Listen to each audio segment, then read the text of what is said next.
Táto práca na prvý pohľad vyzerá, že sa zaoberá vzťahmi, financiami a nejakými vonkajšími okolnostiami. Ale je to iba vodítko na to, aby ste uvideli samých seba. Tak, poďme na to. Pripravte sa na to, že to bude čistá improvizácia, keďže ja netuším, aké odpovede vzídu z môjho vnútra. Napriek tomu, že som si samozrejme moju chorobu spracovávala doteraz správa zľava, tak metóda seba spýtovania vás vždy prekvapí. Zavedie vás na miesto vo vás sami, kde ste predtým nikdy neboli. Takže toto sa nedá nejako pripraviť, ani naučiť. To, čo tam objavím, tak to bude. Otázky sú mocné, ale sú ničím. Iba naše vlastné odpovede sú všetkým. Takže teraz budem hrať trojrolu. Budem klient, budem vám to vysvetľovať a budem zároveň svoj vlastný terapeut. Tak poďme na to. Mám tu so sebou vypísaný pracovný list. Ako situáciu som si vybrala zdravotný problém a síce to, že pred 8 mesiacmi mi diagnostikovali zhubný nádor v pravom prsníku a momentálne má 5 cm, prešla som chemoterapiou, ktorá nezabrala, na operácii som nebola a to je vlastne celé. Tak, ako prvé som vypísala. V tejto situácii, kto ťa hnevá, metie, zarmucuje alebo ťa sklamal a prečo? Som sklamaná zo svojho tela, pretože nie je zdravé. Ako chceš, aby sa tvoje telo zmenilo v tejto situácii? Čo chceš, aby urobilo? Chcem, aby moje telo bolo stále zdravé a aby nemalo nádor. Akú radu by si dala tvojmu telu v tejto situácii? Moje telo by sa nemalo kaziť. Aby si bola v tejto situácii šťastná, čo potrebuješ od tvojho tela, aby si myslelo, povedalo, cítilo alebo urobilo? Potrebujem, aby moje telo vyzdravelo. Čo si myslíš o tvojom tele v tejto situácii? Napíš zoznam a nezabudni byť malicherná, kritická a odsudzujúca. Moje telo je nespoľahlivé, nepredvídateľné, sebecké a nezdravé. A už nikdy nechcem, aby moje telo bolo choré. Tak, ideme na to. Myšlienku po myšlienke. Prvá. Moje telo nie je zdravé. Otázka číslo 1. Je to pravda? Moje telo nie je zdravé. Je to pravda? Áno, je to pravda. Som si absolútne istá, že moje telo nie je zdravé. Nie. Ako sa správam vo svojom vnútri a k svojmu telu, keď verím myšlienke, že moje telo nie je zdravé?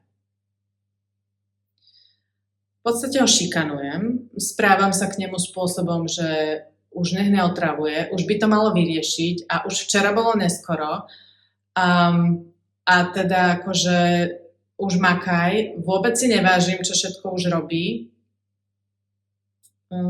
Nie je to veľmi podporujúce. 4. otázka. Kým by som bola bez myšlienky a ako by som sa pozerala na svoje telo, keby som si nedokázala myslieť myšlienku, moje telo nie je zdravé. Pozerala by som sa na svoje telo, čo všetko pre mňa robí. Videla by som nejakú ľudskú schránku, ktorá funguje, trávi, vylučuje, dostane ma na všetky miesta, ktoré potrebujem, nevytvára bolesť v mojom tele. Pozerala by som sa na ňu pekne. A teraz ideme otáčať túto myšlienku.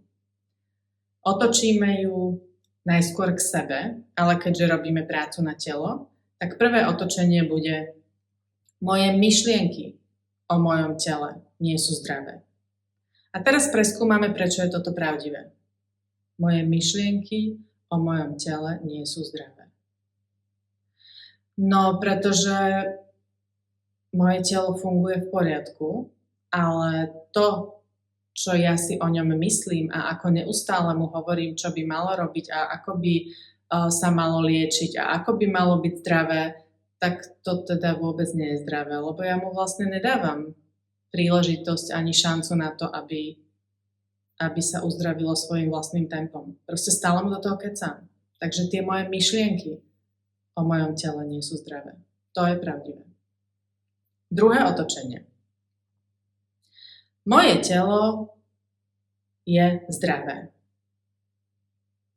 Preskúmam to, či toto môže byť pravdivé.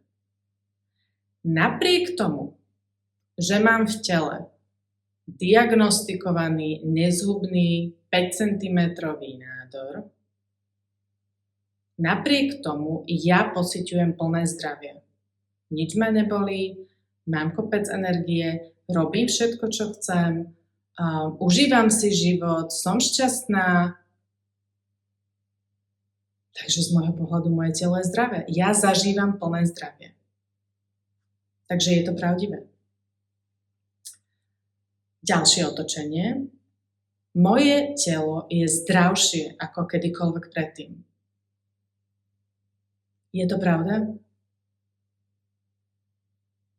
No, toto je pravdivé.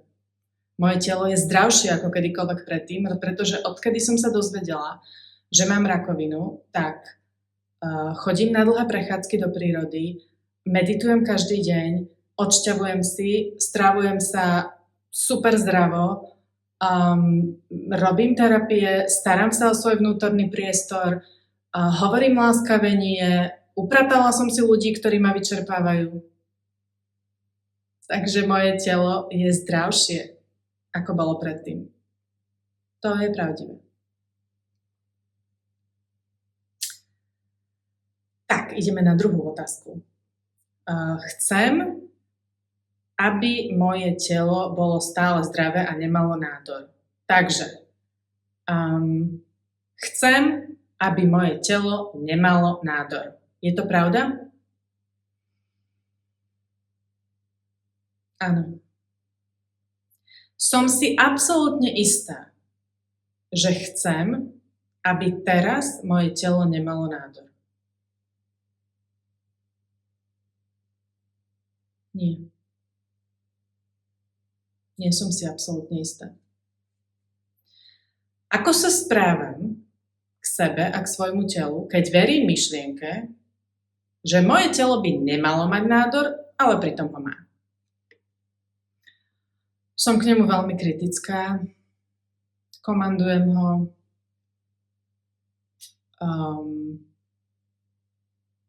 sledujem, či už sa niečo zmenilo.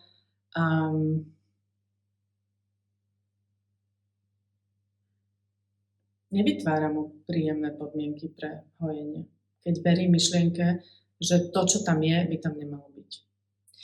Kým by som bola, a ako by som sa pozerala na svoje telo, keby som neverila myšlienke, keby tam tá myšlienka nemohla existovať, proste by tam nebola. Keby som neverila myšlienke, že moje telo by nemalo mať nádor. Tak by som sa pozerala na svoje telo ako na niečo, čo momentálne funguje a nejaký zhluk buniek, ktorý ma prišiel uzdraviť, pomôcť mi a pochopiť veci, ktoré som predtým nechápala a možno ma postrčiť k situáciám, ktoré by som dovtedy neurobila. Otočenie číslo 1. Moje telo by nemalo mať nádor. Moje telo by malo mať nádor. A teraz ho preskúmam. Moje telo by malo mať nádor. No to je pravdivé. Pretože tým, že má moje telo nádor, tak robím veci, ktoré milujem oveľa viac ako predtým. Dokopala som sa ako keby do situácií, ktoré boli úplne mimo komfortnej zóny vrátane tohto videa, pretože ja som úplný introvert a to, že ja budem niekde natáčať a rozprávať o svojom vnútornom priestore, tak to bolo, že úplne mimo moju komfortnú zónu. A teraz si hovorím, ale ja nemám čo stratiť. Ja neviem, ako dlho tu budem žiť. Takže áno, moje telo by malo mať nádor, pretože mi to vlastne umožňuje žiť život oveľa plnší. Ďalšie otočenie. Moje telo nemá nádor. Nakoľko by toto mohlo byť pravdivé? Moje telo nemá nádor.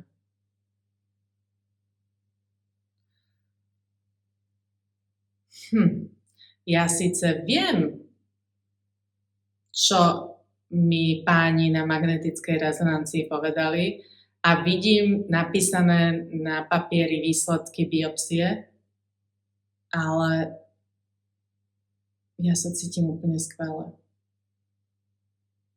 Takže možno moje telo má iba nejaký zhluk buniek, ktoré potrebuje spracovať a ktoré mi prinieslo do života, aby ma prebudili. A to je všetko.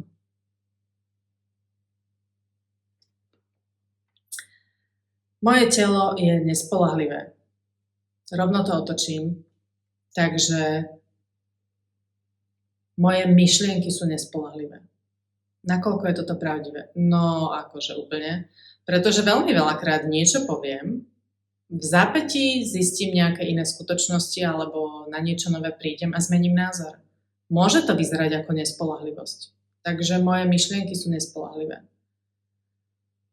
Moje telo je spoľahlivé. Celý život som sa mohla spoľahnúť na svoje telo. Prvých 47 rokov môjho života moje telo bolo úplne spoľahlivé. Nikdy som nebola vážne chorá, nemala som žiadnu operáciu, nemala som žiadnu zlomeninu. Proste bola som úplne zdravá. Takže moje telo je mega spoľahlivé. A to, že teraz tu rieši nejakú vec, ktorú proste som zjavne potrebovala, tak moje telo je teda oveľa spoľahlivejšie ako myšlienky. Moje telo je sebecké. No nie, to nie je pravda, to už mi je úplne jasné. A teraz to otočím. Moje telo je láskavé. A to je oveľa viac pravdivejšie ako to, že je sebecké. Pretože napriek tomu, že v mojom prstníku je 5 cm nádor, tak moje telo je tak láskavé ku mne, že mi umožňuje robiť všetko, čo chcem. Dopraví ma všade, kam chcem. Cítim sa zdravo, nespôsobuje mi žiadnu bolesť a dáva mi možnosť a príležitosť na to, aby som zažila čokoľvek sa rozhodnem.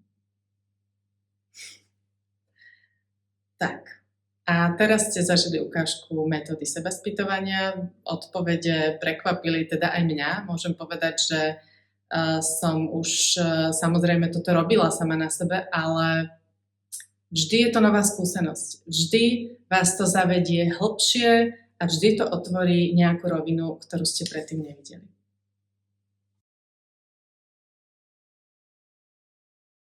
Prvá možnosť. Videli ste, ako metóda funguje a povedali ste si, to je super, to zvládneme sama. Výborne. Teším sa, že vás to môže obohatiť a používajte metódu same na sebe. Pripájam vám k tomu nižšie pracovný list so všetkými inštrukciami. Za druhé, oslovilo vás to? Chceli by ste sa ponoriť hlbšie, ale potrebovali by ste niekoho, nejakého sprievodcu, ktorý vám so všetkým pomôže. Tak vy sa môžete prihlásiť na intenzívnu 4-dňovú školu sebaspýtovania v Piešťanoch priamo na Kúpeľnom ostrove. A nižšie znova nájdete všetky informácie. Za tretie, nie ste si ešte úplne istá a chcela by ste si to trošku vyskúšať, vtedy sa môžete objednať na bezplatnú krátku konzultáciu priamo so mnou, kde si to spolu prejdeme. Tak, a teraz už vám nič nebráni v tom, aby ste žili šťastný život. Iba ak vy same. Budem sa na vás tešiť.